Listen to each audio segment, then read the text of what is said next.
அன்பான தேவ பிள்ளைகளே, இன்னைக்கு உங்ககிட்ட ஒரு முக்கியமான கேள்வியை கேட்க ஆசைப்படுகிறேன். நீங்க பல மாதங்களாக, ஏன் பல வருஷமா ஒரு காரியத்திற்காக கண்ணீர் வெடித்து ஜெபித்துட்டு இருக்கிறீங்களா?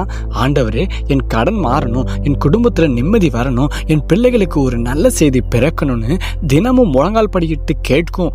இன்னும் உங்க வாழ்க்கையில எந்த மாற்றமும் நடக்கலையா? சுத்தி இருக்கிறவங்க எல்லாரும், என்னப்பா எவ்வளோ ஜெபிக்கிறிய, உன் தேவன் உனக்கு இன்னும் அற்புதம் செய்யவில்லையான்னு கேலி செய்யும் போது உங்க மனசு எவ்வளவு வேதனைப்படும் எனக்கு தெரியும். ஆனா என்னைக்காவது யோசித்திருக்கிறீங்களா? தவறு தேவனிடம் இல்ல, ஒருவேளை நாம ஜெபிக்கிற முறையில தான் ஏதோ தவறு இருக்கிறதா? ஆமாங்க, நாம இன்னைக்கு ஜெபம்னு நினைச்சு பண்ணிட்டு இருக்கிற பல காரியங்கள் தேவனுக்கு முன்பாக வெறும் புலம்பலாக மட்டும்தானே இருக்கு. இந்த வீடியோவை நீங்க பாருங்க, முழுசா பாருங்க. இத்தனை நாளா உங்க ஜெபத்துக்கு ஏன் பதில் வரலங்கிற ரகசியமும், இனி எப்படி ஜெபிச்சா 24 மணி நேரத்துல அற்புதம் நடக்குங்கிற வேதாகம் உண்மையை புரிஞ்சுக்கோங்க. தற்போதைய நிஜ வாழ்க்கை பிரச்சனைகள். இன்னைக்கு நம்ம எல்லோரோட வாழ்க்கையிலும் ஏதோ ஒரு போராட்டம் ஓடிக்கிட்டே இருக்கு. காலையில கண் விழிச்ச எழுந்த உடனே நிம்மதி இல்ல. இன்னைக்கு எந்த கடங்காரன் எந்த வாசல்ல வருவானோ அப்படிங்கிற பயம். வேலை பார்க்கிற இடத்துல நிம்மதி இல்ல. தொழில நஷ்டம். கணவன் மனைவிக்குள்ள ஒரு அண்டர்ஸ்டாண்டிங் இல்லாம பிரிவினைகள். பிள்ளைகள் சொன்னடி கேட்கவே மாட்டுக்கிறாங்க. இப்படி வீட்டுல எங்க பார்த்தாலும் சண்டைகள், சச்சரவுகள், நிம்மதி இல்லாத ஒரு சூழ்நிலைகள். இதையெல்லாம் மாத்த நாம என்ன பண்றோம்? நேரா ஓடி போய் முழங்கால் படியிருக்கிறோம், கண்ணீர் வடிக்கின்றோம். ஆனா அங்கதான் நாம அறியாம ஒரு பெரிய தப்ப பண்றோம். நாம ஜெபிக்க உட்காரும் போது என்ன பேசுறோம் கொஞ்சம் யோசித்து பாருங்க. நாம என்ன சொல்றோம் தெரியுமா? ஆண்டவரே, எனக்கு கடன் அதிகமாயிடுச்சு, அவங்க என்ன திட்டுறாங்க, இவங்க என்ன ஏமாத்திட்டாங்க, என் உடம்புல அந்த வியாதி எப்ப மாறும், நான் சாகுற நிலைமையில இருக்கிறேனே ஏசப்பா, எனக்கு ஏன் இந்த சோதனை கொடுத்தீங்க? இப்படி நம்முடைய லிஸ்ட போட்டு பெருசா எடுக்கிறோம். பிரிய மாணவர்களே, நன்றாக புரிந்து கொள்ளுங்கள், இது ஜெபம் அல்ல. இது உங்களுடைய கஷ்டங்களை தேவனிடம் சொல்லி புலம்புவது. உங்க கஷ்டங்கள் தேவனுக்கு தெரியாதா? மத்தேயு 6வது அதிகாரம் 8வது வசனத்துல வேதம் தெளிவாக சொல்லுகிறது, நீங்கள் கேட்கிறதற்கு முன்னே உங்களுக்கு இன்னது தேவை என்று உங்கள் பிதா அறிந்திருக்கிறார். அப்போ தனக்கு எல்லாம் தெரிந்த ஒரு காரியத்தை நாம ஏன் திரும்ப திரும்ப சொல்லி தேவனிடம் புலம்பணும்? தேவனுக்கு தேவை நம்முடைய புலம்பல் அல்ல, நம்முடைய விசுவாசம். அல்லேலூயா, அல்லேலூயா. அப்படியானால் வேதம் கூறும் உண்மையான ஜெபம் எது? நாம் எப்படி ஜெபிக்க வேண்டும்? இதற்கு ஒரு அற்புதமான, நாம் அதிகம் சிந்திக்காத ஒரு புதிய வசனத்தை உங்களுக்கு காண்பிக்கிறேன். யாக்கோபு 4வது அதிகாரம் 3வது வசனம் என்ன சொல்லுகிறது தெரியுமா? நீங்கள் கேட்டுக்கொள்ளியும் உங்கள் இச்சைகளை நிறைவேற்றும்படி தவறாய் கேட்கிறபடியினால் பெற்றுக்கொள்ளாமல் இருக்கிறீர்கள். இங்க தவறா கேட்டுதல் அப்படின்னா என்ன? நம்ம உலக பிரமாணமான காரியங்களை நம்முடைய சுயநலத்துக்காக பயத்தோட, அவிசுவாசத்தோட, சந்தேகத்தோட கேட்கிறது தான் தவறான ஜெபம். இன்னொரு புதிய ரகசியத்தை உங்களுக்கு சொல்லுகிறேன். ஏசாயா 43வது அதிகாரம் 26வது வசனத்துல தேவன் நமக்கு ஒரு சவால் விடுகிறார். அது என்ன தெரியுமா? எனக்கு நினைவுபடுத்து, நான் கூடி வழக்காடுவோம். நீ உன்னை நீதிமானாக்குவதற்கு உன் நியாயங்களை பேசு. பாருங்க, எவ்வளவு ஆச்சரியமான வார்த்தைகளை தேவன் சொல்றாங்க.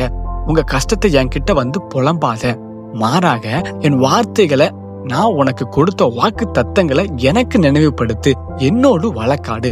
அப்போ உண்மையான ஜெபம் என்பது, ஆண்டவரே, என் கடன் பெருசு என்று சொல்வது அல்ல. ஆண்டவரே, நீர் என்னை வாளாக்காமல் தலையாக்குவேன் என்று வாக்கு தத்தம் கொடுத்தீங்களே. உபகம் 28வது அதிகாரத்தின்படி, நான் உன்னை பல ஜாதிகளுக்கு கடன் கொடுப்பேனே தவிர கடன் வாங்க மாட்டேன் என்று சொல்லி இருக்கிறீரே. அந்த வார்த்தையின்படி என் கடனை மாற்றும் என்று தேவனுடைய வார்த்தையை அவருக்கே நினைவுபடுத்தி விசுவாசத்தோடு அறிக்கை செய்வதுதான் உண்மையான ஜெபம். வேதாகமத்துல அன்னாள் வாளின் உதாரணத்தை பாருங்க. ஒரு சிறந்த உதாரணத்தை நம்ம பார்க்க போறோம். பழைய ஏற்பாட்டுல அன்னாளுடைய வாழ்க்கையை நம்ம எல்லோருக்குமே அறிவோம்.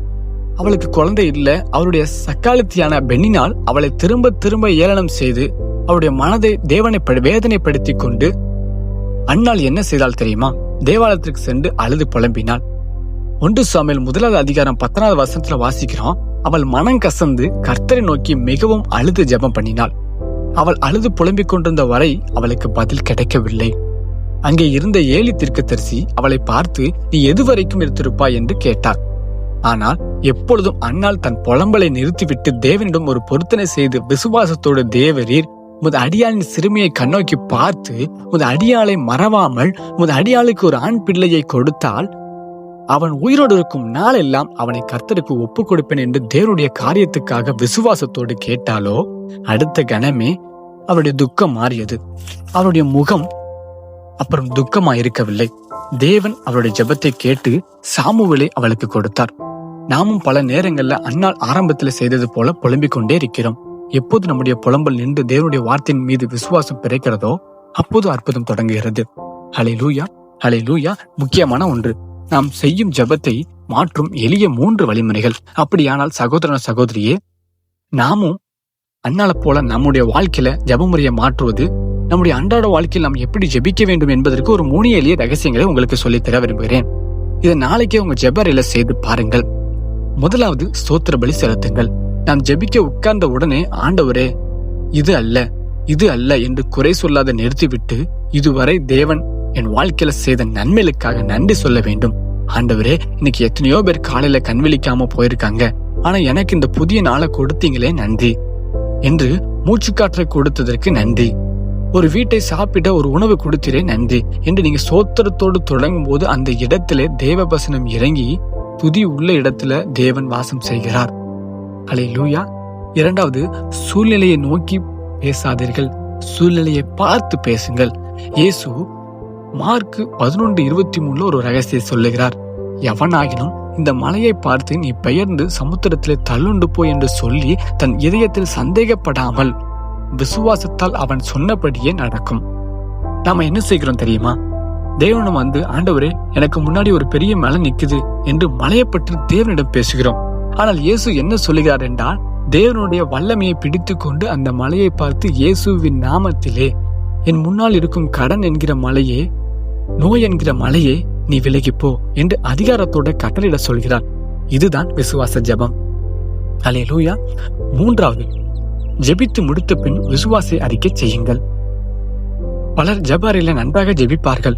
ஆனால் ஜெபத்தை முடித்துவிட்டு வெளியே வந்தவுடனே நண்பர்களிடமோ அல்லது குடும்பத்தினரிடமோ அமர்ந்து என்ன பண்றதுனே தெரியல, வாழ்க்கை ரொம்ப கஷ்டமா இருக்கு என்று மீண்டும் அவிசுவாசமாக பேசுவார்கள். நீங்கள் ஜெப அறையில கட்டிய விசுவாசத்தை வெளியே வந்து உங்கள் வாயின் வார்த்தைகளால் நீங்களே உடைத்து விடுகிறீர்கள். ஜெபித்து முடித்து விடுகிறீர்களா? என் தேவன் ஜெபத்தை கேட்டு விட்டார் என்று, அற்புதம் நடந்து விட்டது என்று உங்கள் நாவினால் பாசிட்டிவாக விசுவாசமாக அறிக்கை செய்ய தொடங்குங்கள். ஹல்லேலூயா, ஹல்லேலூயா. விசுவாச ஒரு ஆமென் சொல்லுங்க. நிஜ வாழ்க்கை சாட்சிங்க. இதுக்கு ஒரு நிஜ வாழ்க்கை சாட்சியை நான் உங்களுக்கு சொல்ல விரும்புகிறேன். நம்ம சேனல்ல சப்ஸ்கிரைப் ஒருத்தர் சில மாதங்களுக்கு முன்னாடி எனக்கு ஒரு மெயில் அனுப்பியிருந்தார். அவர் தன் பிசினஸ்ல பல லட்சம் ரூபாய் நஷ்டமாகி கடனா இருந்தாங்கன்னு சொன்னாங்க. தினமும் ஜெபர்ல போய் அழுது புலம்பிக்கிட்டே இருந்தாராம். ஆண்டவரே எனக்கு ஏன் சோதனை, நான் என்ன தப்பு பண்ணுனேன் அப்படின்னு சொல்லி அழுதுகிட்டே இருந்தாராம். ஆனா ஒரு நாள் அவர் இந்த ஜெப ரகசியத்தை புரிஞ்சுக்கிட்டு தன் புலம்பலை அப்படியே நிறுத்தினார். அவர் முழங்கால் படிக்கிட்டு, ஆண்டவரே என் கஷ்டத்தை நான் பார்க்கல, நீர் என்னை ஆசீர்வதிப்பீர் என்று சொன்ன வார்த்தையை நான் நம்புறேன், எனக்கு ஒரு புதிய வழியை தருவீர் என்று நான் விசுவாசத்தோடு அறிக்கை பண்ண ஆரம்பிச்சார். ஆச்சரியமான காரியம் என்ன தெரியுமா? அடுத்த சில நாட்களிலேயே அவருக்கு ஒரு பழைய பிசினஸ் தொடர்பு மூலமா ஒரு பெரிய ஆர்டர் கிடைச்சது. இன்னைக்கு அவர் தன் கடன்களை எல்லாத்தையும் அடைத்து விட்டு ரொம்ப ஆசீர்வாதமா இருக்கிறாரு. பாத்தீங்களா? புலம்பல் மாறும்போது சூழ்நிலையில் மாறும். ஹல்லேலூயா. இப்படி ஜெபித்தா நம்ம வாழ்க்கையில என்ன நடக்கும்? சரி, நாம நம்முடைய புலம்பலை நிறுத்திவிட்டு விசுவாசத்தோட தேவனுடைய வார்த்தையை அறிக்கை செய்து ஜெபித்தா நம்ம வாழ்க்கையில என்ன நடக்கும்? முதலாவது, உங்க மனசுல இருக்கக்கூடிய பயம் நீங்கி தேவ சமாதானம் உங்களை மூடும். பிலிப்பியர் 4வது அதிகாரம் 6 மற்றும் 7 வசனங்களை சொல்லியிருக்கிறபடி, நீங்கள் எல்லாவற்றையும் ஸ்தோத்திரத்தோடு கூடிய ஜெபத்தினாலும் வேண்டுதலினாலும் தேவனுக்கு தெரியப்படுத்தும் போது எல்லா புத்திக்கும் மேலான தேவ சமாதானம் உங்கள் இருதயிலும் உங்கள் சிந்தனையிலும் கிறிஸ்து இயேசுவுக்குள் காத்துக்கொள்ளும். ஜெபித்து முடித்த உடனே உங்களுக்கு ஒரு அமைதி உண்டாகும். இரண்டாவது, உங்களை சுற்றி இருக்கக்கூடிய சூழ்நிலைகள் தலைகீழாக மாறும். நீங்கள் பயந்து அழுது ஜெபிக்கும் போது சாத்தான் பலம் அடைகிறான். ஆனால் நீங்கள் தேவனுடைய வார்த்தையை வாளாக பிடித்து விசுவாசத்தோடு ஜெபிக்கும் போது சாத்தான் நடுங்குகிறான். உங்களுடைய கடன் கதவுகள் உடையும், மூடப்பட்ட வாசல்கள் திறக்கும், தீராத வியாதிகள் இயேசுவின் நாமத்தினாலே சுகமாகும், குடும்பத்தில் இருக்கிற பிரிவினைகள் மாறும். ஏனென்றால் நீங்கள் சூழ்நிலையை பார்க்காமல் சூழ்நிலைகளை உருவாக்கின தேவாதி தேவனை நோக்கி பார்க்க தொடங்கிவிட்டீர்கள்.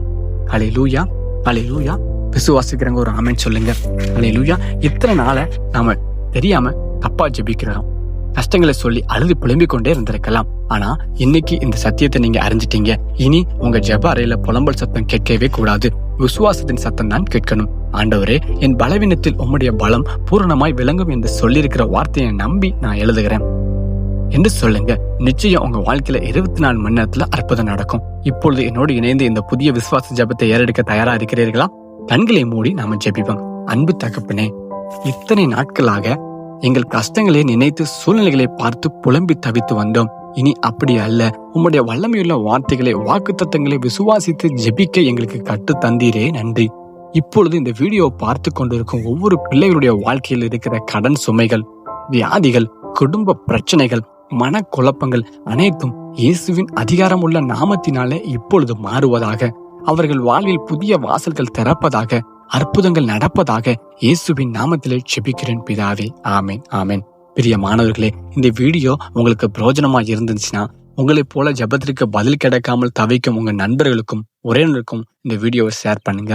கர்த்தர் உங்களை ஆசீர்வதிப்பாராக.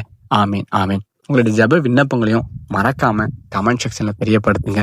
நான் ஜெபிக்கும் போது கண்டிப்பா உங்களுக்காக ஜெபிச்சுக்கிறேன். எனக்காகவும் நீங்க ஜெபிச்சுக்கோங்க.